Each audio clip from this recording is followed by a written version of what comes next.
ಹಬ್ಬ ಅಂದ್ರೆ ನಾವು ಮಕ್ಕಳಿಗೆ ಸಂಸ್ಕೃತಿ ಬಗ್ಗೆ ಹೇಳ್ಬೋದು, ಭಾಷೆನ ಕಲಿಸ್ಕೊಡ್ಬೋದು. ಖಂಡಿತ. ಉಳಿಸ್ಕೊಳ್ಳೋದು, ಬೆಳೆಸ್ಕೊಳ್ಳೋದು ಇದೆಲ್ಲ ಅವ್ರಿಗೆ ಬಿಟ್ಟಿದ್ದು. ಕನ್ನಡ ಒಂದು ಶ್ರೀಮಂತ ಭಾಷೆ. ಖಂಡಿತ. ನಾವು ಹೇಳಿದ್ದನ್ನ ಬರೆಯುವಂತ ಭಾಷೆ, ಬರ್ದಿದ್ದನ್ನ ಮಾತಾಡುವಂತ ಭಾಷೆ. ಆ ಬೇರ್ಗಳನ್ನ ಹುಡುಕ್ತಾಗ ಅವ್ರು ಹೊಸದಾಗಿ ಕಲಿಯೋದಕ್ಕಾಗಲ್ಲ. ಅವ್ರ ಮಕ್ಕಳಾಗಿದ್ದಾಗ ಏನು ಕಲಿತ್ರೋ ಅದೆಲ್ಲ ಅದು ಅವ್ರ ತಲೆಯಲ್ಲಿ ಇರುತ್ತೆ.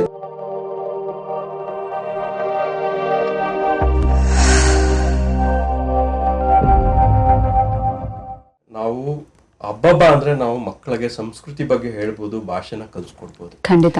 ಉಳಿಸ್ಕೊಳ್ಳೋದು, ಬೆಳೆಸ್ಕೊಳ್ಳೋದು ಇದೆಲ್ಲ ಅವ್ರಿಗೆ ಬಿಟ್ಟಿದ್ದು. ಏನಕ್ಕೆ ಅಂತಂದ್ರೆ ನಮ್ಗೆ ಭಾಷೆ ಕಲಿಬೇಕಾದ್ರೆ ನಾವು ಅದನ್ನ ಉಳಿಸ್ಕೋಬೇಕು ಅಂತ ಅವರು ಕಲಿಸ್ಲಿಲ್ಲ. ಒಂದು ಆಸಕ್ತಿ ಬರೋಂಗೆ ಹೇಳಿದ್ರು, ಒಂದು ನಮ್ಮ ಜೀವನ ಅದ್ರಲ್ಲಿ ಇದೆ ಅಂತ ನಮ್ಗೆ ಕಲ್ಸ್ಕೊಟ್ರು. ಅದನ್ನ ನಾವು ಮುಂದಕ್ಕೆ ತಗೊಂಡು ಹೋಗ್ತಾ ಇದೀವಿ. ಇದೇ ತರಾನೇ ಮುಂದೆ ಸಹ ಮಕ್ಕಳಿಗೆ ನಾವು ಒಂದು ಆಸಕ್ತಿ ಬರೋ ಹಾಗೆ ಹೇಳಿ ನಾವು ಅದನ್ನ ರೂಢಿಸ್ಕೊಂಡು, ನೀವೆಲ್ಲ ಮಕ್ಕಳು ಮನೇಲಿ ಕನ್ನಡ ಮಾತಾಡಿ ನಾವು ಮಾತ್ರ ಇಂಗ್ಲಿಷ್ ಅಂತ ಮಾತಾಡ್ತೀವಿ ಅಂತಂದ್ರೆ ಅದು ನಡೆಯೋದು. ನಾವು ಸಹ ರೂಢಿಸ್ಕೊಳ್ಬೇಕು, ನಾವು ಕನ್ನಡದಲ್ಲಿ ಮಾತಾಡೋದನ್ನ ರೂಢಿಸ್ಕೊಳ್ಬೇಕು. ಯಾಕಂದ್ರೆ ಕನ್ನಡ ಒಂದು ಶ್ರೀಮಂತ ಭಾಷೆ. ಖಂಡಿತ. ನಾವು ಹೇಳಿದ್ದನ್ನ ಬರೆಯುವಂತ ಭಾಷೆ, ಬರ್ದಿದ್ದನ್ನ ಮಾತಾಡುವಂತ ಭಾಷೆ. ಅದು ಬೇರೆ ಬಹಳಷ್ಟು ಭಾಷೆಗಳಲ್ಲಿ ನಿಮ್ಗೆ ಸಿಗೋದಿಲ್ಲ. ಅದು ಒಂದು ಶ್ರೀಮಂತ ಭಾಷೆ. ಕಾಗುಣಿತ ಆಗ್ಲಿ, ಅಕ್ಷರಗಳಾಗ್ಲಿ, ಇವೆಲ್ಲ ಒಂದು ಬಹಳಷ್ಟು ಇಟರೇಷನ್ಗಳಾಗಿ, ಬಹಳಷ್ಟು ಕಾಲಗಳಿಂದ ಇಟರೇಷನ್ ಆಗಿ ಅದೊಂದು ಕಲ್ಚರಲ್ ಲ್ಯಾಂಗ್ವೇಜ್ ಅಂತ ಒಂದು ಡೆಸಿಗ್ನೇಟ್ ಆಗಿರುವಂತ ಒಂದು ಭಾಷೆ. 2000-3000 ವರ್ಷಗಳಿಂದ ಅದು ಬಂದಿರುವಂತ ಒಂದು ಭಾಷೆ. ಮೊನ್ನೆ ಬಂದಿರುವಂತ ಒಂದು ಭಾಷೆ ಅಲ್ಲ ಅದು. ಹಾಗಾಗಿ ಮಕ್ಕಳಿಗೆ ಇದ್ರ ಬಗ್ಗೆ ಆಸಕ್ತಿ ಬರುವಂಗ್ ಮಾಡಿ, ಆಸಕ್ತಿ ಬಂದ್ರೆ ಅವ್ರಿಗೆ ನಿಮ್ಗೆ ಬೇರೆ ಎಲ್ಲಾದ್ರೂ ಒಂದು ಕನ್ನಡಿಗರ ಜೊತೆ ಬೆರೆಯುವಂತ ಒಂದು ಅವಕಾಶ ಮಾಡ್ಕೊಡಿ. ನೀವು ಕನ್ನಡ ಮಾತಾಡಿ, ಕನ್ನಡ ಪ್ರೋಗ್ರಾಮ್ನ, ಕನ್ನಡ ಚಲನಚಿತ್ರಗಳನ್ನ ನೋಡುವಂತ ಒಂದು ಅವಕಾಶ ಮಾಡ್ಕೊಡಿ. ಅಷ್ಟು ಮಾಡಿದ್ರೆ ಸಾಕು. ಅದನ್ನ ಅವರ ಮುಂದಕ್ಕೆ ತಗೊಂಡು ಹೋಗ್ತಾರೆ. ಒಂದು ಹಂತ ಬರುತ್ತೆ ಅವ್ರ ಜೀವನದಲ್ಲೂ, ಒಂದು ಹಂತ ಬರುತ್ತೆ. ಅಲ್ಲಿ ಅವರು ತಮ್ಮ ರೂಟ್ಗಳನ್ನ, ತಮ್ಮ ಬೇರ್ಗಳನ್ನ ಹುಡ್ಕೋಕ್ ಶುರು ಮಾಡ್ತಾರೆ. ನಾವು ಹೆಂಗೆ ಶುರು ಮಾಡ್ಕೊಂಡು ಅದೇ ರೀತಿ ಸಹ ಅವರು ಸಹ ಬೇರ್ಗಳನ್ನ ಹುಡ್ಕೋಕ್ ಶುರು ಮಾಡ್ತಾರೆ. ಆ ಬೇರ್ಗಳನ್ನ ಹುಡುಕ್ತಾಗ ಅವ್ರು ಹೊಸದಾಗಿ ಕಲಿಯೋದಕ್ಕಾಗಲ್ಲ. ಅವ್ರ ಮಕ್ಕಳಾಗಿದ್ದಾಗ ಏನು ಕಲಿತ್ರೋ ಅದೆಲ್ಲ ಅದು ಅವ್ರ ತಲೆಯಲ್ಲಿ ಇರುತ್ತೆ. ಆಗ ಹುಡುಕುವಂತ ಸಂಭವ ಬಂದಾಗ ಅವರಿಗೆ ಇದು ನೆನಪಾಗಿ ಅವಾಗ ಅವ್ರು ಉಳಿಸ್ಕೊಂಡು ಹೋಗೋ ತರ ಆದ್ರೆ ಅಷ್ಟೇ. ನಮ್ಗೆ ಅವ್ರು ಇವತ್ತು ಎದುರುತ್ತರ ಕೊಡ್ಬೋದು. ಕನ್ನಡ ನಾನು ಯಾಕೆ ಕಲಿಬಹುದು ಅಂತ, ಯಾಕೆ ಕಲಿಬೇಕು ಅನ್ನೋದೊಂದು ಜಗಳ ಆಡ್ಬೋದು. ಬಟ್ ಅದು ನೀವು ಕಲ್ಸ್ಕೊಟ್ಟಿರುವಂತದ್ದು, ನೀವು ಮಾತಾಡಿರುವಂತದ್ದು ಅವ್ರ ತಲೆನಲ್ಲಿ ಉಳಿದಿರುತ್ತೆ. ಅದನ್ನೇನಕ್ಕೆ ಹೇಳ್ತೀನಿ ಅಂತಂದ್ರೆ, ನಾವು ಬೆಳಿಬೇಕಾದ್ರೂ ಕೂಡ ಬಹಳಷ್ಟು ಒಂದು ಒಳ್ಳೆಯ ಕ್ವಾಲಿಟೀಸ್ ನಮ್ಮ ಅಪ್ಪ ಅಮ್ಮ ಏನ್ ಹೇಳ್ತಾ ಇದ್ರು, ನಾವು ಅವತ್ತಿನ ಕಾಲದಲ್ಲಿ ನೀನ್ ಹಂಗೆ ಹೇಳ್ತೀಯ, ನಾನು ಹಿಂಗೆ ಮಾಡೋದು ಅಂತ ಮಾಡ್ತಾ ಇದ್ವಿ. ಬಟ್ ಅದು ನಾವು ನಮ್ಮ ಬೆಳೆದು ಬುದ್ಧಿ ಬಂದಾಗ ನಾವು ಅವ್ರು ಏನ್ ಹೇಳಿದ್ರು ಅದನ್ನ ಪಾಲಿಸ್ಕೊಂಡ್ ಬರಕ್ಕೆ ಶುರು ಮಾಡ್ತೀವಿ. This is the same phase with all the kids that you C.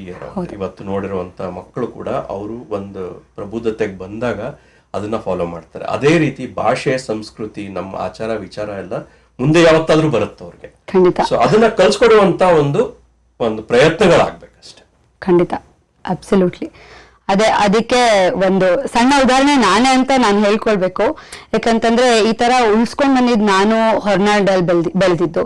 ಆದ್ರೆ ಈಗ ನಮ್ ತಂದೆ ತಾಯಿ ಉಳಿಸ್ಕೊಂಡ್ ಬಂದಿದ್ರಿಂದ, ಆ ಮನೆಯಲ್ಲಿ ಭಾಷೆ ಮಾತಾಡೋದ್ರಿಂದ ನಾನು ಇಷ್ಟು ಮಟ್ಟಿಗೆ ಒಂದು ಭಾಷೆ ಮಾತಾಡ್ತಾ ಇದ್ದೀನಿ. ಅಥವಾ ಒಂದು ಹಬ್ಬಗಳ ಆಚರಣೆ ಆಗ್ಲಿ, ಒಂದು ನಮ್ ಸಂಸ್ಕೃತಿ ಬಗ್ಗೆ ಒಂದು ಪ್ರೇಮ ಆಗ್ಲಿ, ಅದು ಬೆಳ್ಕೊಂಡ್ ಬಂದಿದೆ. ಸೊ ಅದು ಖಂಡಿತ ವರ್ಕ್ ಆಗೇ ಆಗುತ್ತೆ. ಅದು ಬೆಳೆಸ್ಕೊಂಡು ಹೋಗೋ ಸಂಭವ ಅವರಿಗೂ ಬರುತ್ತೆ, ಉಳಿಸ್ಕೊಂಡು ಹೋಗೋ ಸಂಭವನೂ ಬರುತ್ತೆ. ಇನ್ನೊಂದೇನಂತಂದ್ರೆ, ನಿಮ್ಗೆ ಉಳಿಸ್ಕೊಳ್ಬೇಕು ಅಂದಾಗ ಅದೊಂದು ಜಾಬ್ ಆಗ್ಬಿಡತ್ತೆ. ಹೌದು, ಅದೊಂದು ನ್ಯಾಚುರಲ್ ಪ್ರಾಸೆಸ್ ತರ ಬರಬೇಕು. You enjoy. ನಿಮ್ಗೆ ಕನ್ನಡ ಮಾತಾಡೋದನ್ನ ನೀವು ಒಂಥರ ಎಂಜಾಯ್ ಮಾಡ್ಕೊಂಡು ಮಾಡಿದಾಗ, ಖಂಡಿತ ಸಂತೋಷವಾಗಿ ಮಾಡಿದಾಗ, ನಿಮ್ಗೂ ಅದು ನಾಟ್ ಸೋ ಸ್ಟ್ರೆಸ್ಫುಲ್, ಮಕ್ಳಿಗೂ ನಾಟ್ ಸೋ ಸ್ಟ್ರೆಸ್ಫುಲ್. ಹೌದು, ಅವ್ರಿಗೂ ಅದು ನ್ಯಾಚುರಲ್ ಆಗಿ ಬಂದ್ಬಿಡತ್ತೆ, ಅದು ಸ್ವಾಭಾವಿಕವಾಗಿ ಬರುತ್ತೆ. ಖಂಡಿತ. ಅದು ಅವಾಗ ಯಾರಿಗೂ ಏನ್ ಇದಾಗಲ್ಲ. ಉಳಿಸ್ಬೇಕು, ನಾವು ಬೆಳೆಸ್ಬೇಕು, ನಾವು ಇಷ್ಟೇ ಮಾಡ್ಬೇಕು, ಇಷ್ಟೇ ಹೇಳ್ಕೊಟ್ಬಿಡ್ಬೇಕು ಅಂದಾಗ ಅದು ಒಂಥರ ಕೆಲ್ಸದ ತರ ಆಗ್ಬಿಡುತ್ತೆ, ಕಾರ್ಯದ ತರ ಆಗ್ಬಿಡುತ್ತೆ. ಅದು ಇಷ್ಟ ಇಲ್ಲದೆ ಮಾಡೋವಂತ ಬಂದ್ಬಿಡುತ್ತೆ. ಖಂಡಿತ. ಅದ್ರ ಬದಲು ಎಂಜಾಯ್ ಮಾಡ್ಕೊಂಡು ಮಾಡಿ. ಎಷ್ಟು ಕನ್ನಡ ಕೆಲ್ಸಗಳು ಸುತ್ತಮುತ್ತ ಇದಾವೆ. ಇವತ್ತು ಅಂತರ್ಜಾಲದಿಂದ ನಾವು ಒಂದು ಏನು ಹೊರಗಡೆ ಬಂದಿದ್ರು we are all connected back to home. ಹೌದು, ಮೊದ್ಲು ತರ ಅಲ್ಲ. ಮೊದ್ಲು ಬಂದಾಗ ನನ್ನ ಜ್ಞಾಪಕ ಇದೆ, ಒಂದು ಮನೆಗ್ ಮಾತಾಡ್ಬೇಕು ಅಂತಂದ್ರೆ 20 ಪೌಂಡ್ಗಳ ಒಂದು ಫೋನ್ ಕಾರ್ಡ್ ತಗೊಂಡು ಮಾತಾಡ್ಬೇಕಿತ್ತು. ವಾರಕ್ಕೊಂದಿನ ಮಾತಾಡ್ತಾ ಇದ್ದೆ. 20 ನಿಮಿಷ ನಮ್ಮಮ್ಮ ಆಳೋರು. ಬಟ್ ಇವತ್ತು ಹಂಗಿಲ್ಲ, ಇಟ್ಸ್ ಡಿಫರೆಂಟ್. ಫಿಂಗರ್ ಟಿಪ್ಸ್ ಅಲ್ಲಿ ಎಲ್ಲ ಸಿಗುತ್ತೆ ಈಸಿಯಾಗಿ, ಒಂದು ಮೋರ್ ಟೆಕ್ನಿಕಲ್ ದನ್ ಮೀ. ಹೌದು. ಸೊ ಹಂಗಾಗಿ ನಿಮ್ಗೆ ಮೊದ್ಲು ಪರದಾಡುವಂತ ಏನು ಪರಿಸ್ಥಿತಿ ಇವತ್ತಿಲ್ಲ. You are all connected, everybody is connected. So ನಿಮ್ ಕನ್ನಡ ಕಲ್ಚರ್ ಆಗ್ಲಿ, ನಿಮ್ ಕನ್ನಡ ಚಲನಚಿತ್ರಗಳಾಗ್ಲಿ, ಕನ್ನಡ ಮ್ಯೂಸಿಕ್ ಆಗ್ಲಿ, ಕನ್ನಡ ಒಂದು ಸಂಗೀತ ಕಲಿಯೋದಾಗ್ಲಿ, ಇವತ್ತು ಹೇಳ್ಬೇಕು ಅಂತಂದ್ರೆ ನನ್ನ ಮಕ್ಕಳು ಆಕ್ಚುಲಿ ಕನ್ನಡ ಸಂಗೀತ ಕಲಿತಾ ಇದಾರೆ. ಯಾರಿಂದ? ಬೆಂಗಳೂರಿನಲ್ಲಿ ಇವತ್ತು ರಾತ್ರಿ ಕೂತ್ಕೊಂಡು ಹೇಳ್ಕೊಡ್ತಾ ಇರ್ತಾರೆ, ಇಲ್ಲಿ ಕಲಿತಾರೆ. ಅದೇ ಒಂದು ಅದ್ಭುತ ಈ ಇಂಟರ್ನೆಟ್ ಒಂದು ವಂಡರ್ಫುಲ್. ಖಂಡಿತ ಖಂಡಿತ. ಅಂಡ್ ಒಂದು ಕನೆಕ್ಷನ್ ಇಟ್ಕೊಳ್ಳೋದಕ್ಕೆ ತುಂಬಾ ಈಸಿ ಮಾಡ್ಕೊಟ್ಟಿದೆ ಈ ಒಂದು ಒಂದು ಆಪರ್ಚುನಿಟಿ ಏನಿದೆ, it is really good. So ಅದು ಮೊದಲಷ್ಟು ನಿಮ್ಗೆ ಕಷ್ಟಕರವಲ್ಲ. ಹಾಗಾಗಿ ನೀವು ಅದನ್ನ ಬಳಸಿ, ತಂತ್ರಜ್ಞಾನ ಬಳಸಿ, you can use, you are always connected. So ಅದೊಂದು ಕಷ್ಟಕರವಾಗಲ್ಲ. ಅದು ಎಲ್ಲರಿಗೂ ಒಂಥರ ಹಿತಕರವಾಗಿನೇ ಒಂದು ಕಲಿಬಹುದಂತ ಒಂದು ಪ್ರಾಸೆಸ್. ಖಂಡಿತ ಖಂಡಿತ. ಈ ತರ ಒಂದು ಹೊರನಾಡಿಗೆ ಬಂದು ನೀವು ಒಂದು ಕನ್ನಡ ಶಾಲೆಯನ್ನ ನಡೆಸಿ ಒಂದು ಕನ್ನಡ ಅಭ್ಯಾಸ ಮಾಡಿಸ್ಬೇಕು ಅಂತ ಮಕ್ಕಳಿಗೆ ಅನ್ಕೊಂಡಿದ್ದಾಗ ಏನಾದ್ರೂ ಸವಾಲುಗಳು ಹುಟ್ಟು ಬಂತ? ಶುರು ಮಾಡೋದಿಕ್ಕಾಗ್ಲಿ, ಒಂದು ಸಮುದಾಯ ನಡೆಸೋದಿಕ್ಕಾಗ್ಲಿ ಏನಾದ್ರೂ ಸವಾಲುಗಳು ಬಂದಿತ್ತಾ? ಬಹಳಷ್ಟು ಸವಾಲುಗಳು ಬರ್ತವೆ. ಯಾಕಂದ್ರೆ ಇದು ಇಟ್ಸ್ ಓವರ್ ದ ಟೈಮ್. ನಾವು ಬಂದು ಸುಮಾರು 20 ವರ್ಷಗಳ ಮೇಲಾಯ್ತು ಹೊರನಾಡಿಗೆ. ಹಾಗಾಗಿ it's over the time. First ಸವಾಲು ಅನ್ಸುತ್ತೆ, ಕಠಿಣ ಅನ್ಸುತ್ತೆ, ಆಗದೇ ಇಲ್ಲ ಅನ್ಸುತ್ತೆ, ರೆಸಿಸ್ಟೆನ್ಸ್ ಇರುತ್ತೆ, ಜನಗಳದ್ದು ರೆಸಿಸ್ಟೆನ್ಸ್ ಇರುತ್ತೆ, ಮಕ್ಕಳದ್ದು ರೆಸಿಸ್ಟೆನ್ಸ್ ಇರುತ್ತೆ. ಕನ್ನಡ ಕಲ್ಸಕ್ ಹೋದಾಗ ಎಸ್ಪೆಷಲಿ ಬಹಳಷ್ಟು ಕಡೆ ನಾನ್ ಯಾಕೆ ಕಲಿಬೇಕು, ನಾನು ಕಲಿಯಲ್ಲ, ನನ್ಗಿದ್ ಬೇಕಾ, ಸರಿ ಸಂಗೀತನೇ ಕಲ್ತ್ಕೊಡ್ಬಿಡ್ತೀನಿ ಬಿಡು, ನನ್ ಕನ್ನಡ ಬೇಡ ಅಂತ ಹೇಳಿ ಮೊನ್ನೆ ಇನ್ನೂ ಒಬ್ರು ಹೇಳಿದ್ರು, ನೀನು ಸಂಗೀತ ಕಲೀಲಿಲ್ಲ ಅಂತ ನಿನ್ ಕೋಪ ಬಂದಲ್ವಾ ಕನ್ನಡ ಕ್ಲಾಸ್ಗೆ, ವಾಪಸ್ ಸಂಗೀತ ಕೊಡ್ತೀನಿ ಅಂತ. ಈ ತರ ಸವಾಲ್ಗಳು ಬಹಳಷ್ಟು ಬರ್ತವೆ. ಏನಾಗತ್ತೆ ಅಂತಂದ್ರೆ ಕನ್ನಡ ಸಮುದಾಯದಲ್ಲಿ ನೀವು ಒಂದು ಕಾಂಕ್ರೀಟ್ ಎಫರ್ಟ್, ಒಂದು ಕಲೆಕ್ಟಿವ್ ಎಫರ್ಟ್ ಇಲ್ಲ ಅಂದಾಗ ನೀವು ಪ್ರತಿಯೊಂದು ಮಗುಗುನು ನೀನ್ ಯಾಕೆ ಕನ್ನಡ ಕಲಿಬೇಕು, ನೀನ್ ಯಾಕೆ ಕನ್ನಡ ಸಂಸ್ಕೃತಿ ಬಗ್ಗೆ ಗೊತ್ತಾಗ್ಬೇಕು, ನಮ್ಮ ಹಬ್ಬ ಆಚರಣೆ ಹೆಂಗ್ ಗೊತ್ತಾಗ್ಬೇಕು, ಅದು ನೀವು ಒಬ್ಬೊಬ್ರಿಗೆ ಹೇಳ್ಕೊಡ್ತಾ ಹೋದ್ರೆ ಫಸ್ಟ್ ಆಫ್ ಆಲ್ ನಮ್ಮ ಮಕ್ಳು ನಮ್ಮ ಮಾತು ಕೇಳಲ್ಲ. That is one thing I learned. ನಾನು ಹೈಸ್ಕೂಲ್ ಮಕ್ಳ ಜೊತೆ ಮಾತಾಡ್ಬೇಕಾದ್ರೆ ಇದ್ ಮಾಡ್ಬೇಕಾದ್ರೆ ಒಂದು ಏನ್ ಅರಿವಾಯ್ತು ಅಂದ್ರೆ, ನನ್ ಮಾತು ಕೇಳೋ ಅಷ್ಟು ಅವ್ರ ಅಪ್ಪ ಅಮ್ಮನ್ ಮಾತು ಕೇಳಲ್ಲ. ಅವ್ರು ಬಂದ್ಬಿಟ್ಟು ನನ್ನನ್ ಕೇಳೋರು, ನನ್ ಮಗು ಇಷ್ಟು ಚೆನ್ನಾಗಿ ನಿಮ್ ಮಾತು ಕೇಳ್ತೀರಿ, ನೀವ್ ಏನ್ ಹೇಳ್ತೀರಿ, ಏನ್ ಮಾಯ ಮಂತ್ರ ಮಾಡ್ತೀರಾ? ಖುಷಿ ಆಗುತ್ತೆ ಅವ್ರು ಹೇಳಿದಾಗ. ಅಯ್ಯೋ, ನಾನ್ ಇವ್ರ ಮಕ್ಳಿಗೆ ಎಷ್ಟು ಚೆನ್ನಾಗಿ ಮಾತಾಡ್ತೀನಿ ಅನ್ನೋದು ನನ್ ಮಗುಗೆ ಇನ್ ಎಷ್ಟು ಚೆನ್ನಾಗಿ ಮಾತಾಡ್ಬೋದು. ನನ್ ಮಗಳ ಜೊತೆ ನನ್ ಮಾತಾಡ್ದಾಗ ಗೊತ್ತಾಯ್ತು ನಾನು ಎಲ್ಲಿದ್ದೀನಿ. ಬಹಳಷ್ಟು ಕಠಿಣವಾದ ಕೆಲಸ ಅದು. ಕಾನ್ಫಿಡೆನ್ಸ್ ಇದ್ದಷ್ಟು ಜಾಸ್ತಿ ಮುರಿತಾರ ಅವರು. ಅಂತ ಒಂದು ಇದ್ರಲ್ಲಿ ಸಮುದಾಯದ ಒಂದು ಎಕ್ಸಿಸ್ಟೆನ್ಸ್ ವೆರಿ ಇಂಪಾರ್ಟೆಂಟ್. ಸಮುದಾಯದಲ್ಲಿ ಹೇಳುವಂತವ್ರು ಇರ್ಬೇಕು, ನೀವು ಒಂದು ಎಕ್ಸ್ಪ್ಲೈನ್ ಮಾಡುವಂತವ್ರು ಇರ್ಬೇಕು.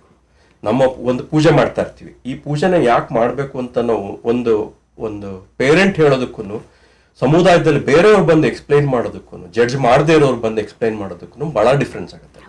ನಮ್ಮ ಮಕ್ಕಳು ಒಂದು ಅಲ್ಲಿ ಕೂತ್ಕೊಂಡು ಹೇಳ್ತಾ ಇರೋರು ಕೇಳೋಷ್ಟು ಗಮನ ಇಟ್ಟು ನಾವು ಹೇಳೋದನ್ನ ಕೇಳಲ್ಲ. ಅವ್ರ ಏನ್ ಅನ್ಕೋತಾರೆ ಅಂತಂದ್ರೆ ಅವ್ರ ಮನಸ್ಸಿನಲ್ಲಿ ಇವ್ರು ಜಡ್ಜ್ ಮಾಡ್ತಾರೆ, ಇವ್ರು ನಮ್ ಕಂಪಲ್ಸಿವ್ ಆಗಿರ್ತಾರೆ ಅಂತ ಅವ್ರ ತಲೆಯಲ್ಲಿ ಬಂದ್ಬಿಡುತ್ತದೆ. ಸೊ ಆ ಒಂದು ಕಮ್ಯುನಿಟಿನಲ್ಲಿ ಹೇಳಿದಾಗ, ಒಂದು ಈ ತರ ಕಾಂಕ್ರೀಟ್ ಎಫರ್ಟ್, ಒಂದು ಸಮಾರಂಭನೋ ಒಂದು ಹಬ್ಬನೋ ಮಾಡಿದಾಗ ನಾವು ಕಾಂಕ್ರೀಟ್ ಎಫರ್ಟ್ ಇಟ್ಟು ಹೇಳಿದಾಗ ಮಕ್ಕಳಿಗೆ ಜಾಸ್ತಿ ಮನವರಿಕೆ ಆಗುತ್ತೆ. ಸೊ ಅದು ನನಗೆ ಫಸ್ಟ್ ರಿಯಲೈಸ್ ಆಗಿದೆ, ಒಂದು ಸವಾಲು ಅದು ರಿಯಲೈಸ್ ಆಗಿದೆ. ಆ ಒಂದು ಜನಗಳ ಜೊತೆ ಮಾತಾಡ್ಬೇಕಾದ್ರೂ ಅಷ್ಟೇನೆ, ಚಿಕ್ಕ ಸಂಘ ಆಗಿದ್ದಾಗ ಬನ್ನಿ ಸೇರೋಣ ಅಂತ ಅಂದಾಗ ಸ್ವಲ್ಪ ರೆಸಿಸ್ಟೆನ್ಸ್ಗಳು ಬರ್ತವೆ. ಇವ ಕರಿತಿದ್ದಾನೆ, ನಾಳೆ ಏನೋ ಎಂತೋ ಆಗತ್ತೋ ಇಲ್ವೋ ಅನ್ನೋದೊಂದು ಮನ್ಸಿನಲ್ಲಿ ಬಂದ್ಬಿಡುತ್ತೆ. ನಿಜವಾಗ್ಲೂ ಒಂದು ಎಫರ್ಟ್ ಹಾಕ್ಬೇಕಾ, ಒಂದು ಮನ್ಸಿನಲ್ಲಿ ಒಂದು ಮಾನಸಿಕವಾದ ಒಂದು ಏನಂತಾರೆ ಇನರ್ಷಿಯಾ ಒಂದಿರುತ್ತೆ, ಇದಕ್ಕೆ ಟ್ರೈ ಮಾಡ್ಬೇಕಾ ನಾವು, ಅಥವಾ ಹೋದ್ರೆ ಏನೋ ಕೆಲಸ ಹೇಳ್ಬಿಡ್ತಾರೇನೋ, ಆಮೇಲೆ ಹೆಸರು ಬಂದ್ಬಿಡತ್ತೆ. ಅದೆಲ್ಲ ಬಹಳಷ್ಟು ಇದ್ ಬರುತ್ತೆ.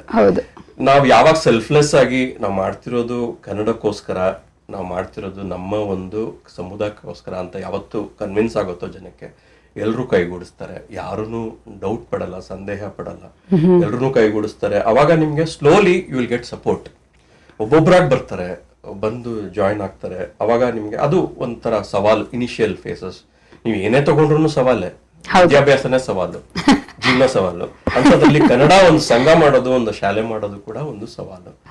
ಅದನ್ನ ಒಂದು ಎಕ್ಸ್ಪೀರಿಯನ್ಸ್ ಬಂದಾಗ ನಿಮ್ಗೆ ಗೊತ್ತಾಗತ್ತೆ, ಅಯ್ಯೋ ಇಷ್ಟೇನಾ, ಇದಾಗತ್ತೆ, ಚೋಕೆ ನಡೆಯುತ್ತೆ. ಇದಾದ್ಮೇಲೆ ಮುಂದಿನ ಬಂದಾಗ ನೋಡ್ಕೊಳ್ಳೋಣ. ಎವ್ರಿ ಡೇ ಇಸ್ ಚಾಲೆಂಜ್, ಅದನ್ನ ನಡೆಸಬಹುದು ಅಂತ. ಈ ತರ ಒಂದು ಚಾಲೆಂಜ್ಗಳು ಬಹಳಷ್ಟು ಬಂತು. ಏನ್ ಮಾಡ್ಬೇಕು, ಯಾವ ರೀತಿಯಿಂದ ಕಮ್ಯುನಿಟಿನ ರೀಚ್ ಆಗ್ಬೇಕು, ಯಾವ್ದಾವ್ದನ್ನ ರೀಚ್ ಆಗ್ಬೇಕು, ಅದು ಬಹಳಷ್ಟು ಮುಖ್ಯ. ಎಲ್ಲನೂ ರೀಚ್ ಆಗ್ಬೇಕಾ, ಎಲ್ಲನೂ ಹೇಳ್ಬೇಕಾ, ಎಲ್ಲನೂ ಮಾತಾಡ್ಬೇಕಾ, ನಾವ್ ಎಲ್ಲದಕ್ಕೂ ಇವಾಗ ನಾವು ಇನ್ವಾಲ್ವ್ ಆಗ್ಬೇಕಾ ಅನ್ನೋದು ಬರುತ್ತೆ, ಎಷ್ಟ್ರವರೆಗೂ ಹೋಗ್ಬೇಕು ಅನ್ನೋದು ಬರುತ್ತೆ. ಜೊತೆಗೆ ನಮ್ಮ ಒಂದು ಲೈಫ್ ಏನಿರುತ್ತೆ ಅದು ಇಟ್ ಬಿಕಮ್ಸ್ ಓಪನ್ ಬುಕ್. ಹೌದು, ಜೊತೆಗೆ ಅಷ್ಟರ ಮಟ್ಟಿಗೆ ನೀವು ಒಂಥರ ಇನ್ವಾಲ್ವ್ಮೆಂಟ್ ಇರುತ್ತೆ.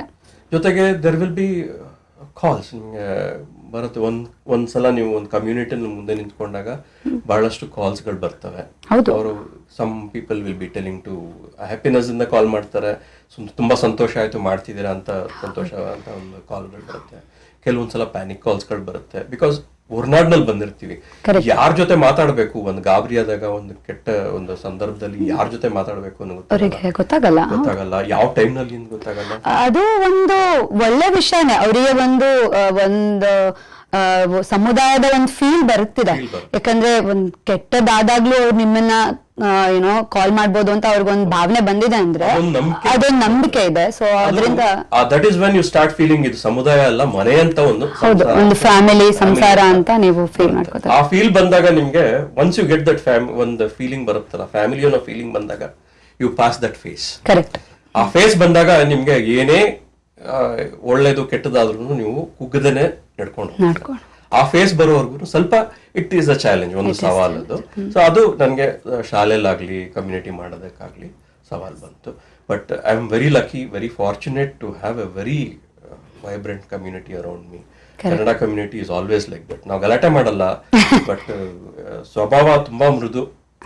ಒಂದು ಕನ್ನಡಕ್ಕಾಗಿ ಕೈ ಎತ್ತು, ನಿನ್ನ ಕೈ ಕಾಮಧೇನು ಆಗುತ್ತೆ ಅಂತ, ಕಲ್ಪವೃಕ್ಷ ಆಗುತ್ತೆ ಅಂತ ಐ ಥಿಂಕ್ ಕುವೆಂಪು ಅವರು ಹೇಳಿರೋದು. That is so true, that is so true. Kannada ಅಂತ ನೀವು ಕೈ ಎತ್ತಿ ಎಲ್ಲರೂ ಬಂದು ಕೈ ಜೋಡಿಸ್ತಾರೆ. That is really work for me. That is true. ಎಂತ ಸವಾಲ್ ಬಂದ್ರು ಐ ಆಮ್ ಏಬಲ್ ಟು ಎಲ್ಲರ ಜೊತೆ ಒಗ್ಗೂಡಿ ನೀವು that's wonderful, that's wonderful to see. ಹೀಗೆ ಬೆಳೀತಾ ಇರ್ಲಿ ನಿಮ್ಮ ಈ ಕನ್ನಡ ಸಮುದಾಯದ ಮೇಲೆ ಪ್ರೇಮ ಬೆಳೀತಾ ಇರ್ಲಿ ಅಂತ ನಾವು ಭಾವಿಸ್ತೀವಿ. Thank you.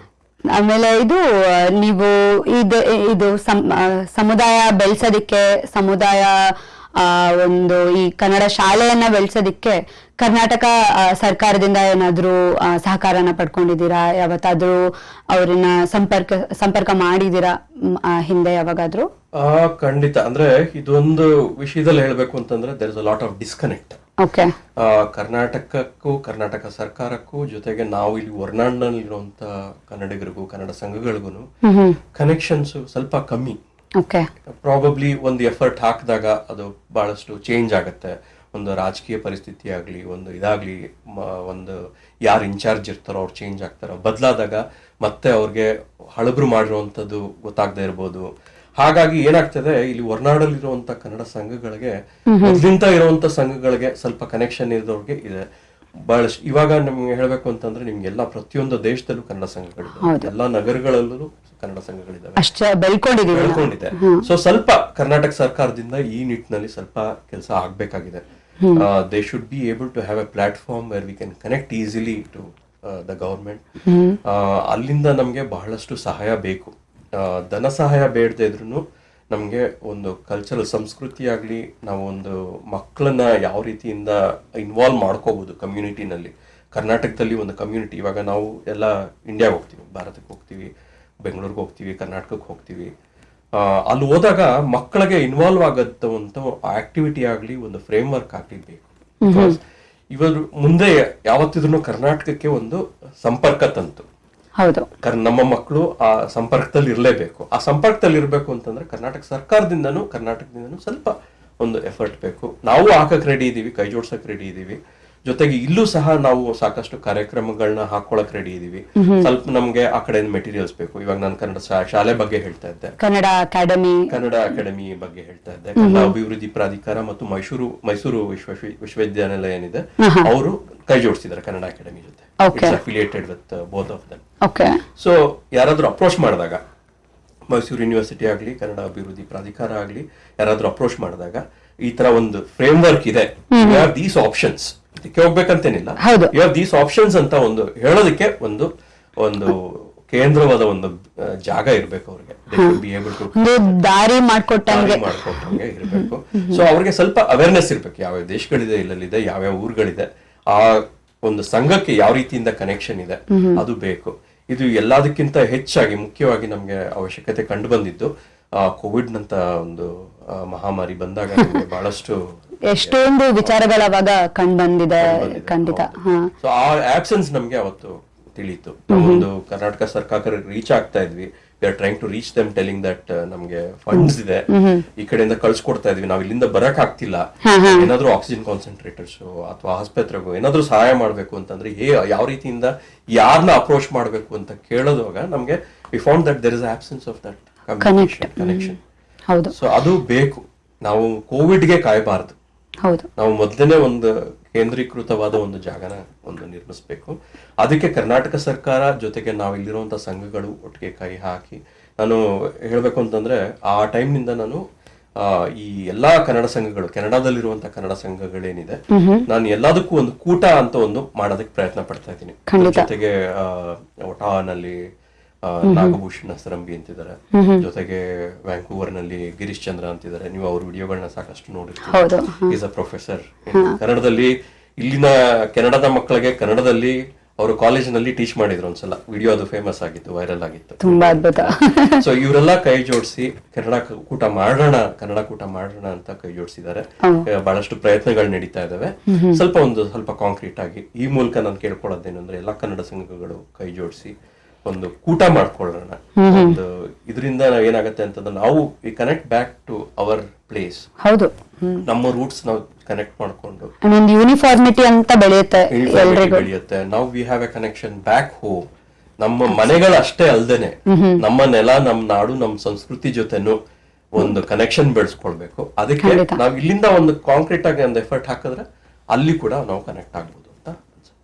ಖಂಡಿತ ಇದರಲ್ಲಿ ನಮ್ ಕಡೆಯಿಂದ ಏನೇ ಸಹಾಯ ಆಗ್ಲಿ ನಾವು ಖಂಡಿತ ಮಾಡ್ತೀವಿ. ದೊಡ್ಡ ಸಹಾಯ. ನೀವು ನಮ್ಮ ಜೊತೆ ಮಾತಾಡ್ತಿರೋದೇ ಒಂದು ಸಹಾಯ. ನನ್ನ ಒಂದು ಆಶಯನ ಕೇಳ್ತಾ ಇದೀರಲ್ಲ ಎಲ್ಲ ವೀಕ್ಷಕರ ಮುಂದೆ, ನನಗೆ ಅದು ತುಂಬಾ ಸಂತೋಷ. ನಮಗೂ ತುಂಬಾ ಸಂತೋಷದ ವಿಷಯ.